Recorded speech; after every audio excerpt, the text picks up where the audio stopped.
सफलता एक चुनौती है, इसे स्वीकार करो। क्या कमी रह गई देखो और सुधार करो। कुछ किए बिना ही जय जयकार नहीं होती, कोशिश करने वालों की हार नहीं होती। नमस्कार दर्शकों, मैं सीनियर एडिटर दिनेश गौतम। हम हर हफ्ते एक नई शख्सियत से आपको रूबरू कराते हैं। आज इसी कड़ी में मैं आपको ऐसी शख्सियत से रूबरू करा रहा हूँ जो बकानी निवासी है, जिनकी साहित्यिक यात्रा यानी आध्यात्मिक पारिवारिक पृष्ठभूमि, संगीत और उसके साथ साथ काव्य लेखन, ऐसी शख्सियतें हमारे साथ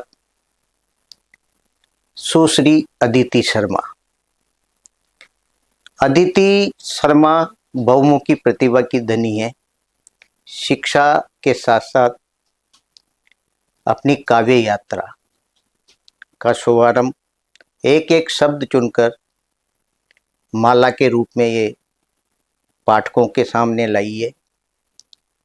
साथ ही जब ये प्रथम बार हमारे खास मुलाकात कार्यक्रम में आई, उस समय कविताएं लिखती थी, लेकिन जब हमने इनसे कहा कि एक साहित्यकार के रूप में आप एक अपनी पुस्तक काव्य यात्रा की लेकर आए, इन्होंने यानी कम उम्र में बहुत ही जल्दी इनकी प्रथम कृति काव्य कृति सामने आई है, जिसका नाम दिया है इन्होंने पंछी से पूछा।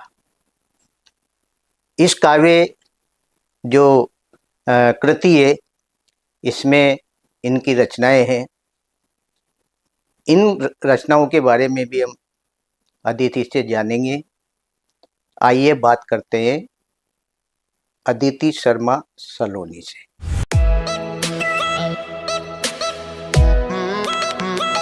अदिति, हमारे स्टूडियो में आपका बहुत बहुत स्वागत है। जी, बहुत बहुत धन्यवाद सर। और एसटीएन के सभी दर्शकों को सादर प्रणाम करती हूँ जी। और खास मुलाकात के बाद एक बार पुनः यहाँ पर उपस्थित होना है मेरा बड़ा सौभाग्य है। और आपका आशीर्वाद जब भी मैं आती हूँ प्राप्त होता है और काफी मोटिवेट मैं यहाँ से होती हूँ। जी अदिति, आप एक काव्य रचनाकार है। जी, आपको बड़ा मंच भी साझा करने को मौका मिला। सबसे पहले दर्शकों को काव्य रूप में अपना परिचय दे। बिल्कुल। कि झालावाड़ जिले की बकानी कस्बे की बेटी करती है आपको यूं सादर प्रणाम है। कि झालावाड़ जिले के बकानी कस्बे की बेटी करती है आपको यूं सादर प्रणाम है। कि छटा है निराली जहाँ बालाजी उद्यान की तो झर में है शिव जी का पावन वो धाम है। बोली मन मोहक वो प्यारी मालवा की है जो बोलते हैं लोग वहां सुबह और शाम है।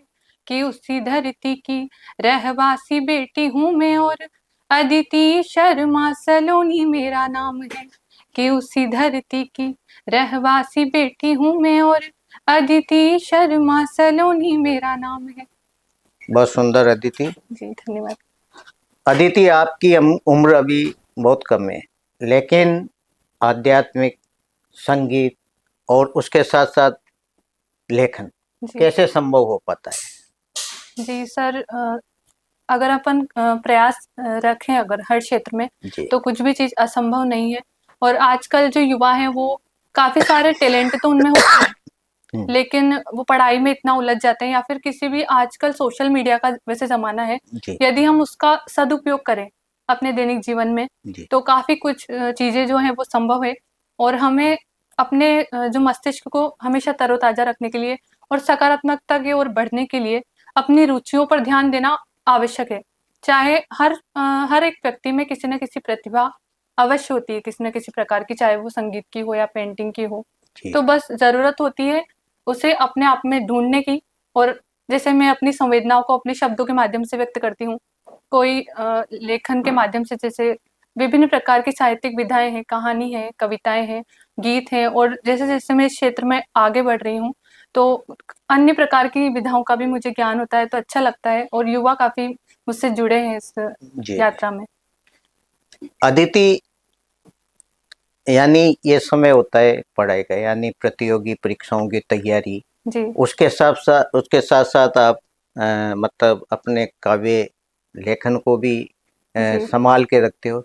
कैसे संभव हो पाता है, क्योंकि आज तनाव, आज का जो आप एक युवा हो, जी आज तनाव का माहौल है, और उस तनाव से निकल नहीं पाते, यानी पढ़ाई के तनाव से बिल्कुल आप इन सब चीजों को कैसे समावेश कर पाती हो? बिल्कुल सर, थोड़ा तो मुश्किल होता है क्योंकि पढ़ाई अपनी जगह है, अपना करियर बनाना जी वो बहुत ज़रूरी है, लेकिन थोड़ा बहुत समय मैं ज़रूर निकालती हूँ इन सब चीज़ों के लिए, क्योंकि मैंने बचपन से इन सब चीज़ों के लिए, ऐसा नहीं है कि अ, अलग से समय निकालना, ये मेरी दिनचर्या का एक भाग है। जैसे संगीत है तो कभी भी गुनगुना लेना इसी प्रकार से, जी या जब कभी भी मतलब थोड़ा-सा समय हम ले लेते हैं पढ़ाई के बाद जो ब्रेक होता है, तो हारमोनियम बजा लेना, कभी भी अ, पढ़ाई हुई और थोड़ा बहुत समय मिला तो कुछ लिखने बैठ जाना। तो मैं इससे अलग से समय ना देकर इसमें से ही थोड़ा बहुत समय निकाल लेती हूँ इन सब चीज़ों के जी लिए। अदिति, कितना आनंद मिलता है वास्तव में सर ये सब चीजें जी, करने के बहुत लिए? बहुत आनंद मिलता है, और साहित्य एक ऐसा अ, मैं कहूँ ऐसा एक रास्ता है जिससे हम समाज को बिल्कुल नज़दीकी से जान पाते हैं, समाज की जो समस्याएँ हैं उनको, और हमारे देश में जो चल रहा है। मुझे ऐसा लगता है जब से मैं साहित्य क्षेत्र में आई हूँ, जी तो मुझे पहले से ज़्यादा अभी जो करंट में जो चीज़ें हमारे देश में चल रही है, उनको पढ़ने का, और अपने आप ही मुझे ऐसा लगता है कि आराम से अपन करंट से जुड़े कैसे रह सकते हैं, जी और मैं समसामयिक घटनाओं को लेकर अपनी लेखनी में उतारना चाहती हूँ, बहुत सुंदर। ताकि वो ज़्यादा से ज़्यादा प्रभावित करे। उसके बाद मेरे जो फ्रेंड्स हैं, वो भी मुझे इस क्षेत्र में देखकर मोटिवेट होते हैं, और वे भी मुझे बहुत प्रोत्साहित करते हैं कि आप अच्छा कर रहे हो, तो अच्छा लगता है मुझे। जी अदिति, जब आप रचनाएं लिखती रही जी, और गुनगुनाती रही, जी। यानी किसी भी स्टेज से आपको लगा कि नहीं, एक पुस्तक के रूप में पाठकों को मैं कुछ शब्द चुनकर दूं, जी, तो ये भाव आया कैसे आपके?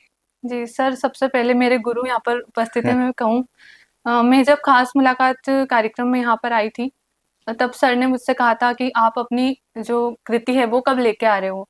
तो उस समय लगभग मेरी रचनाएँ 40 से 50 की संख्या में कंप्लीट थी। तो फिर मुझे ऐसा लगा कि लेके आनी चाहिए अपनी जो कृति है वो जल्द ही। क्योंकि ये ऐसा समय होता है कि अपन ने लिख लिया तो लिख लिया, फिर उसके जी बाद समय मिले या नहीं मिले कृति के प्रकाशन का, क्योंकि एक बार अगर अपन मंच में लग जाते हैं, तो कृति आना थोड़ा मुश्किल होता है। बिल्कुल। तो फिर मुझे ऐसा लगा कि करना चाहिए, और मेरा जब कंप्लीट हुआ पूरा संग्रह, 80 से 100 कविताएँ लगभग हो गई थी मेरी। तो फिर मैंने जो हमारे महान कथाकार हैं विजय जी जोशी सर जी और विजय जी गौतम सर, उनसे जब संपर्क हुआ तो विजय जी जोशी सर ने बोला कि अभी राजस्थान साहित्य अकादमी द्वारा इसे विज्ञप्ति जारी की गई है, अपने पांडुलिपि प्रकाशनार्थ सहयोग जी जी वहाँ से दिया जा रहा है। तो उनके मार्गदर्शन में मैंने अपनी जब ये पूरी कृति भेजी, तो पूरे राजस्थान से उसमें 81 साहित्यकारों का चयन हुआ, बिल्कुल और झालावाड़ जिले से सिर्फ इसमें मेरा चयन हुआ। तो मेरे लिए इतनी बड़ी बात थी ये, क्योंकि एक ग्रामीण क्षेत्र से निकली हुई बिल्कुल एक बालिका को जब इतने बड़े मंच के माध्यम से प्रोत्साहन दिया जाता है, सिर्फ आर्थिक नहीं, एक प्रकार से मानसिक रूप से इससे बिल्कुल। तैयार होते हैं लेखक। तो मुझे बहुत खुशी हुई, और सबसे कम उम्र की मुझे लगता है सबने मुझसे बोला, तो ये मेरे लिए बहुत बड़ी बात है और काफ़ी सौभाग्य है कि जी ये संभव हो पाया। अदिति, आपकी पहली काव्य कृति है जी, पंछी से पूछा। पूछा। तो ये जो टाइटल जी। आपके मन में कैसे आया, और इस टाइटल के पीछे का भाव क्या है, पाठकों को बताएं। बिल्कुल, सर पंछी जो है उसको मैंने एक उपमा के रूप में, और या कहें हम एक प्रतीक के रूप में उपयोग किया है, जी कि किस प्रकार जैसे आजकल युवा हैं, वो मतलब परिश्रम तो करते हैं, लेकिन किसी प्रकार से अगर वो सफल नहीं हो पाते तो थक हार कर बैठ जाते हैं। तो बिल्कुल। हमें क्या प्रेरणा लेनी चाहिए पंछियों से, कि इतनी लंबी यात्रा वे आकाश में पूरी करते हैं और कैसे नहीं थकते हैं। तो ये मेरे मन में विचार आया कि जी पंछी से पूछते हैं अपन ये प्रश्न, तो उसको मैंने अपनी एक कविता है इसमें पंछी से पूछा जी नाम की, मैं सुनाती हूँ हाँ आपको। बिल्कुल, सुना है। पंछी से पूछा था मैंने, क्या तुम भी थकते हो? पंछी से पूछा था मैंने, क्या तुम भी थकते हो? अपनी मंजिल की राहों से कहीं कभी डिगते हो। बहुत सुंदर। डगर डगर पर कठिनाई से भरा गगन होता है, और कभी बिछुड़ने को अपनों से मन चंचल रोता है। वाह। आजकल हम देखते हैं बच्चे बाहर जाते हैं पढ़ाई जी। के लिए, तो कभी बिछुड़ने को अपनों से मन चंचल रोता है, और पाठ ये जीवन जीने का तुम कहाँ पहुंच पड़ते हो। पंछी से पूछा था मैंने, क्या तुम भी थकते हो? वाह। एक एक तिनका बटोर यह नीड़ बना करता है। कितनी मेहनत बच्चे करते हैं, और बिल्कुल। वो पंछियों से क्या सीखे कि एक एक तिनका बटोर यह नीड़ बना करता है, और पीड़ाएं सहते सहते यह नीर बहा करता है, और कैसे अपनी तकलीफों को छिपा लिया करते हो। पंछी से पूछा था मैंने, क्या तुम भी थकते हो? और अंत में जब वो पक्षी जवाब देने लगता है तो क्या स्थिति होती है, सुनिएगा। कि वह उत्तर कुछ देता, उससे पहले बारिश आई। वह उत्तर कुछ देता, उससे पहले बारिश आई। नम आंखों को और भिगोने कैसी साजिश आई। वाह। और सांझ भले हो जाए फिर भी सूर्य बने रहते हो। पंछी से पूछा था मैंने, क्या तुम भी थकते हो? वाह, क्या बात है दीदी। जी तो सर, वास्त जी वास्तव में जो पंछी से पूछा, आपका जो टाइटल सार्थक है, और उससे कई प्रश्न सामने आते हैं बिल्कुल और सर। उत्तर भी मिलते हैं उससे। जी अदिति, जब आप झालावाड़ के एक छोटे से कस्बे की हैं, और झालावाड़ एक साहित्य कारों का एक गढ़ मानता हूँ मैं, बिल्कुल। जब ये खुशी वहाँ के जो साहित्य समिति या जो भी आपका संगठन है उसको मिली, तो कैसी अनुभूति थी आपके लिए वो? जी, बहुत अच्छी अनुभूति थी सर। और झालावाड़ से पहले मैं बताऊं, हमारे क्षेत्र में, हमारे बकानी में भी एक समिति है, साहित्य रचनाकार समिति। जी। उससे वहाँ से मुझे जो वहाँ के अध्यक्ष हैं उनका फोन आया, और मेरा जो सम्मान वहाँ पर किया गया, सभी बड़ों का मुझे आशीर्वाद प्राप्त हुआ। और उसके बाद झालावाड़ में भी अखिल भारतीय साहित्य परिषद है, जी। संस्कार भारती है, उन्होंने काफी सहयोग किया इस कार्यक्रम को सफल बनाने हेतु। और मैं बताना चाहूंगी एक घटना, जो हमारे विमोचन जो पुस्तक का था, जी। उसके एक जब हमने डेट फिक्स करी, तो उस समय वो जो पिपलोदी विद्यालय है झालावाड़ जिले का, उसकी बिल्डिंग गिर गई। बिल्कुल। उसमें काफी एक दुखद घटना हादसा थी हो वो, गया था बड़ा। बिल्कुल। तो उससे काफी बच्चों की उसमें मौत भी हुई। तो इतना दुखद वहाँ का माहौल था, तो हम कैसे वहाँ पर विमोचन कर सके। जी। तो इसलिए मैंने वो जो कार्यक्रम था, उस समय हमारे जिला कलेक्टर महोदय पधारने वाले थे कार्यक्रम में। जी। वो उन्होंने बहुत मुझे आशीर्वाद प्रदान किया जब मैंने उन्हें बताया इस पुस्तक के बारे में। तो हमने स्थगित कर दिया कार्यक्रम। तो सर का मुझे मैसेज आया, हमारे जिला कलेक्टर महोदय सर का, जी। बहुत बड़ी बात है कि उन्होंने काफी सराहना करी मेरे इस निर्णय की। बिल्कुल। और उन्होंने कहा कि अगली बार आप कब रख रहे हो कार्यक्रम, मैं जरूर आऊंगा। बिल्कुल। तो मेरे लिए बहुत खुशी की बात थी कि सर ने मेरे इस निर्णय की सराहना तो करी, और साथ ही में मुझे इतना बड़ा, क्योंकि उस समय दुख भी हुआ था मुझे इसे बिल्कुल। कैंसिल होने का। फिर जब विमोचन हुआ, तो उस समय हमारे कलेक्टर साहब वहाँ पर मौजूद थे, आदरणीय श्री अजय सिंह जी राठौड़ सर। वो प्रशासनिक कार्यों के साथ साथ, इतना बड़ा सौभाग्य है हमारे झालावाड़ जिले के लिए कि ऐसे जिलाधीश महोदय वहाँ पर है। शिक्षा हो, साहित्य हो, या खेल, या किसी भी क्षेत्र में हर प्रकार से युवाओं को मोटिवेट करते हैं। बिल्कुल। और हमारे लोकप्रिय सांसद महोदय राजा साहब श्री दुष्यंत सिंह जी, वो भी वहाँ पर थे, उनके कर कमलों से विमोचन हुआ। हमारे जो जनप्रतिनिधि हैं और हमारे विधायक गण सभी उपस्थित थे वहाँ परिवारजनों के साथ। तो बहुत खुशी हुई सर मुझे। जी। अदिति, जो आपका उद्घाटन मतलब इस पुस्तक का जब विमोचन था, जी तो वास्तव में बहुत एक अनुभूति वाला था, जी क्योंकि जब प्रथम पुस्तक आती है दर्शकों पाठकों के सामने, तो कैसी ग्लानि अंदर से आपके अंदर है? जी सर, काफी यदि मैं कहूँ पहली पुस्तक थी तो थोड़ा मन में वो भी था कि जी। क्या इसकी जो समीक्षा की जाएगी। लेकिन बिल्कुल। जिन्होंने भी मेरी समीक्षा करी, इसमें से एक सर्वप्रथम आपका भी नाम शामिल है, विजय जी जोशी सर। सभी ने काफी इस पुस्तक की सराहना भी करी, और पाठकों को भी जिन्होंने भी मतलब ये पुस्तक पढ़ी है, तो अच्छा रिस्पॉन्स वहाँ से मिला मुझे। और पहली पुस्तक होती है तो काफी सारे मन में सवाल भी होते हैं, बिल्कुल। और विमोचन से संबंधित जो तैयारियां हैं, अभी मेरा आप कह सकते हैं कि युवा अवस्था है, इतनी जानकारी मुझे नहीं थी जी। विमोचन के बारे में, लेकिन सभी का काफी सहयोग रहा, और उस प्रकार ये संभव हो पाया। जी।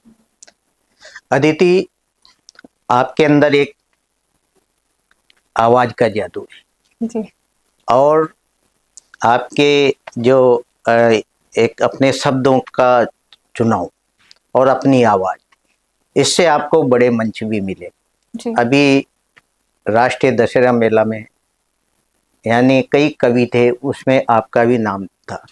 जब बड़ा मंच मिलता है किसी भी रचनाकार को, कैसा लगा था उस समय तुम्हें? जी सर, मुझे बहुत अच्छा लगा। और मैं आपको बताऊं, मुझे सुबह ही इस चीज़ की जानकारी हुई। जी किसी ने मुझे पेपर की कटिंग की फोटो क्लिक करके भेजी थी कि आपका नाम इसमें है और सरस्वती वंदना भी आपको करनी है। जी तो बहुत खुशी हुई मुझे। मैं धन्यवाद देना चाहूंगी कोटा नगर निगम समिति को और मेला अध्यक्ष जो है आदरणीय विवेक जी राजवंशी सर को, कि वो युवाओं को मौका देते हैं, क्योंकि कोटा साहित्यिक रूप से बहुत समृद्ध है। जी कई सारे साहित्यकार यहाँ से निकले हैं और कवि भी। तो जब बच्चों को, युवाओं को अभी से मौका मिलने लग जाता है तो उनकी संभावनाएं काफी बढ़ जाती हैं उन्हें बड़े मंच मिलने की। तो अच्छा लगता है मुझे। हो सकता है आगे भी वो इसी प्रकार मेरे जैसे और को भी मौका बिल्कुल। दे हो, तो मैं यही चाहूंगी। और पुनः उनका धन्यवाद देती हूँ मैं। जी अदिति, कोई रचना हो सुनाए बिल्कुल दर्शकों को। सर, इस बार जो कोटा दशहरा मेला था उसमें भी मैंने अपनी सरस्वती वंदना करी थी। जी और जब मेरी पुस्तक ये पूरी कंप्लीट हो गई थी, विमोचन की तैयारी चल रही थी, तब मुझे ऐसा लगा कि मैं धन्यवाद किसका दूं। मुझे ऐसा लगता है कि ये सरस्वती माता का ही आशीर्वाद है, जी क्योंकि संगीत से साहित्य के क्षेत्र में आना ये भी कोई बिल्कुल। सामान्य बात नहीं थी मेरे लिए। तो क्योंकि एक तो माहौल नहीं था ऐसा, तो मैंने माँ शारदी के लिए लिखी है। आप इसे वंदना कहें या मेरी संवेदनाएं कहें, बिल्कुल, बहुत मैं सुंदर। समर्पित करती हूँ। कि तेरे सागर से मोती चुने शब्द के, तेरे सागर से मोती चुने शब्द के, गीत की मालिका में सजाने लगी। कि तेरे सागर से मोती चुने शब्द के, गीत की मालिका में सजाने लगी। स्वर की सरिता बहाए सलिल रागिनी, बांध में छंद तुमको बुलाने लगी। मेरे मानस में भर दो वही व्यंजना, जो लिखूं वो बने माँ तेरी वंदना। कल्पनाएं कलम संग जब जा मिले, तो स्वयं हो गई काव्यमय सर्जना। क्या कि बात। इस धवल व्योम की जितनी क्षमता नहीं, इस धवल व्योम की जितनी क्षमता नहीं, तू विचारों की बरखा कराने लगी।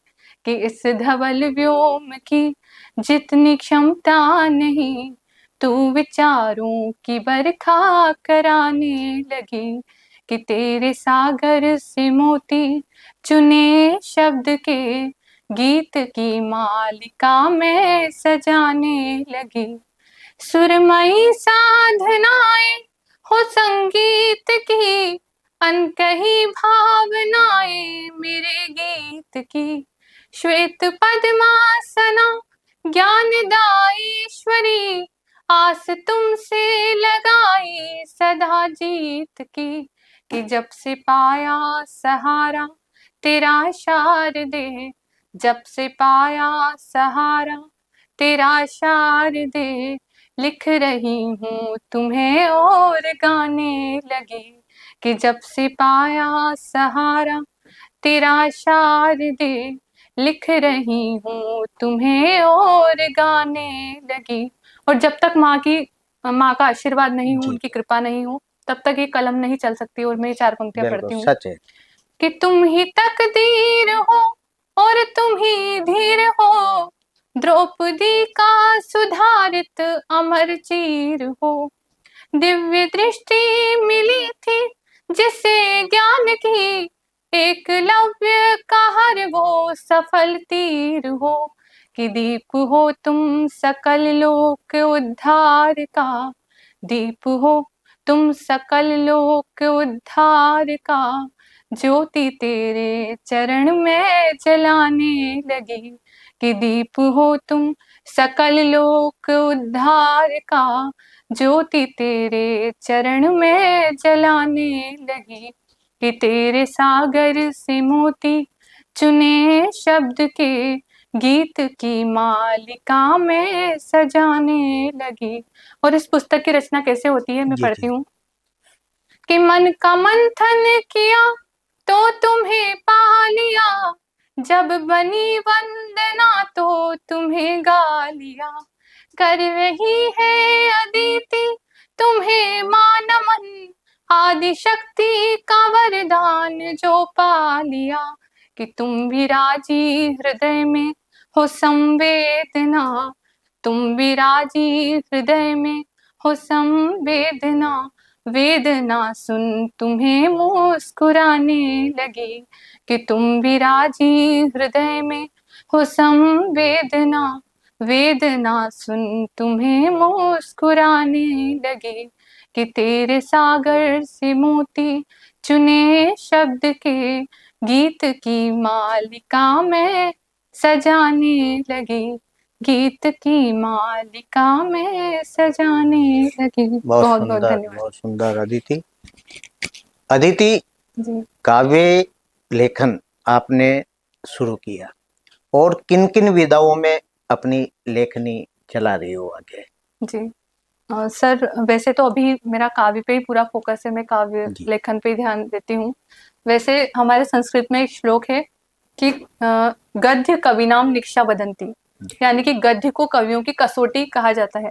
लेकिन मेरा ऐसा विचार है कि कोई भी रचना हो या कोई भी जिस भी विषय वस्तु पर हम लिख रहे हैं, तो सबसे पहले वो चीज हमारे मस्तिष्क में गद्य रूप में चलती रहती है, फिर हम उस पर मनन करते हैं तो आती है वो काव्य रूप में। तो मुझे ऐसा लगता है कि अभी तो मेरा काव्य संग्रह पे या जी, मंचों की तरफ ध्यान ज्यादा है, जी। लेकिन अगर मुझे समय मिलेगा ना तो मैं जरूर इसमें लघु कथा में मेरा लगता है मुझे आगे मैं जरूर जी। लिखूंगी। अदिति, साहित्य यात्रा चल पड़ी तुम्हारी, अब मंचों का संचालन भी तुम्हारे हाथ में है। कैसा लगता है इतने बड़े साहित्यकारों के बीच में भी तुम्हें पुकार आ जाता है? सर, मैं इसे समझती हूँ कि उन सबका आशीर्वाद मैं समझती हूँ, क्योंकि उनका बड़प्पन भी है, स्नेह है, और इतना सम्मान और स्नेह मुझे सभी से मिलता है, चाहे वो श्रोतागण हो, चाहे कविगण हो, चाहे साहित्यगण हो। अपनी छोटी बहन के रूप में कहें, बेटी के रूप में कहें, वो हमेशा मुझे जब भी फोन आता है तो मैं जरूर अपने समय में से निकालती हूँ समय, और मुझसे ज्यादा मेरे पापा काफी उत्साहित रहते हैं इस मामले में जी। कि जाना चाहिए मुझे, जी। तो बहुत अच्छा लगता है सर। अदिति, आप आकाशवाणी में उद्घोषिका भी हो, जी यानी प्रस्तुतिकरण, जी उसमें क्या साहित्य को भी बीच में लेकर आती हो? बिल्कुल सर, मैं अपनी जो शुरुआत होती है युवाणी कार्यक्रम की, जब भी तो मैं मेरा प्रयास रहता है कि कुछ पंक्तियां हमेशा मैं अपने स्टार्टिंग में देती हूँ उसमें, और जो मेरे श्रोतागण हैं जो आकाशवाणी सुनते हैं, रेडियो जी। स्टेशन, उन्हें पता लग जाता है कि हाँ अदिति है आज। उनको हम सुनेंगे तो अच्छा लगता है, और बाद में भी मुझसे सब आके बोलते हैं इस बारे में कि बहुत अच्छा लगा। अब कितनी मेहनत कर रही हो लिखने के लिए आगे के लिए? सर बिल्कुल, मेहनत तो सफलता है कि मतलब संघर्ष की ही सफलता की कुंजी है, जी। तो ये तो हम सब जानते ही हैं, और धीरे धीरे मेरा प्रयास तो रहता है, जितना भी समय मिलता है मुझे अधिकांश मैं निकाल ही लेती हूँ लेखन के लिए। जी।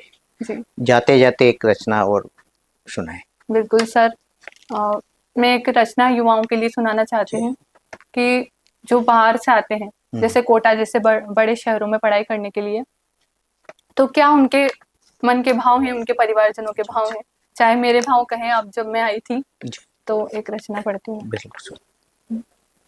कि सपने पार समंदर के देखे कागज की नाव ने, सपने पार समंदर के देखे कागज की नाव ने, दिया हौसला बहने का माँ के आंचल की छाव ने, सपने पार समंदर के।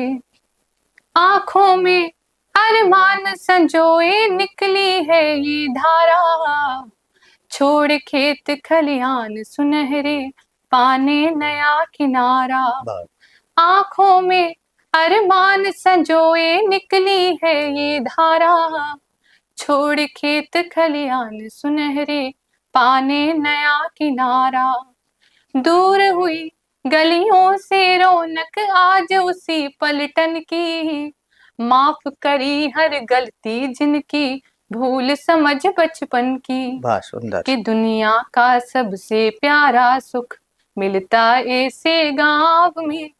दिया हौसला बहने का माँ के आंचल की छाँव ने, सपने पार समंदर के। और जब वो आते हैं तो क्या उनके जी। भाव रहते हैं शहरों के बारे में कि रजनी को भी दिवस बनाती चकाचौंध शहरों की। बहते हुए अचानक ऐसी बात सुनी लहरों की। शिक्षा का स्तर है ऊंचा, ऊंचे यहाँ इरादे हैं।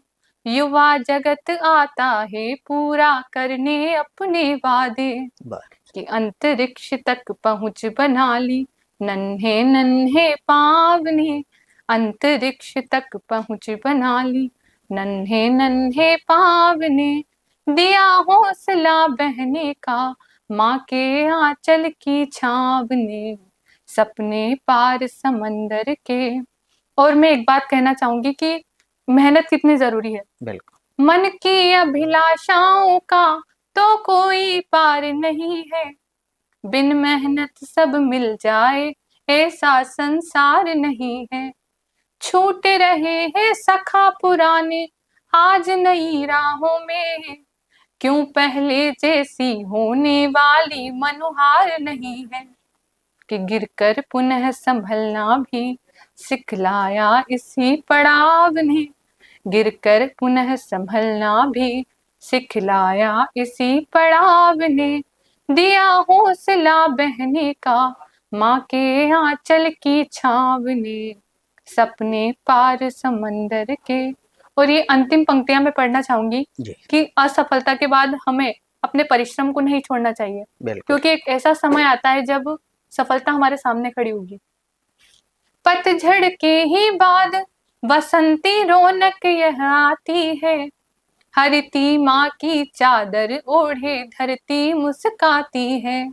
दल दल में ही कमल खिले हैं देखो वो कोमल से। तूफानों में डटे हुए हैं पर्वत कहीं अचल से। कि जीवन की हर सीख नई है नए नए हर घाव में। जीवन की हर सीख नई है नए नए हर घाव में।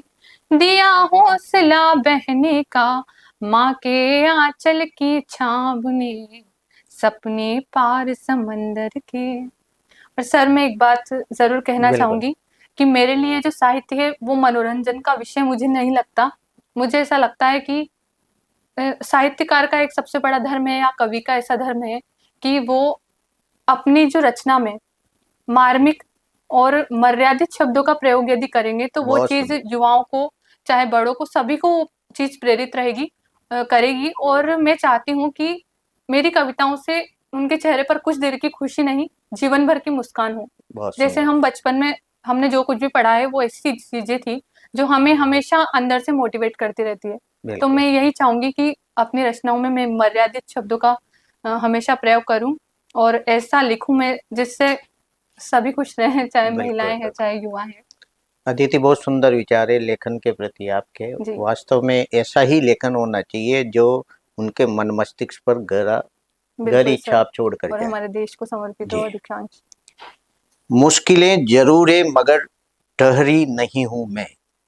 मंजिल से ज्यादा कदों अभी पहुंची नहीं हूं मैं। ये थी बकानी से पधारी रचनाकार अदिति शर्मा सलोनी। प्रथम पुस्तक पंछी से पूछा जो टाइटल है, बहुत सुंदर टाइटल इन्होंने अपनी पुस्तक का रखा है और उसका गहरा अर्थ है। पाठक इस पुस्तक को पढ़ेंगे बहुत कुछ मिलेगा। और अदिति का मानना है कि निरंतर इनकी साहित्य यात्रा चलती रहेगी और आज की जो युवा पीढ़ी, महिलाएं और समाज के हर वर्ग को एक नई शब्दावली इनके कलम से पढ़ने को मिलेगी। आज ये हमारे बुलावे पर हमारे स्पेशल गेस्ट कार्यक्रम में पधारी। अगले हफ्ते हम एक नई शख्सियत से रूबरू होंगे। नमस्कार। नमस्कार, धन्यवाद।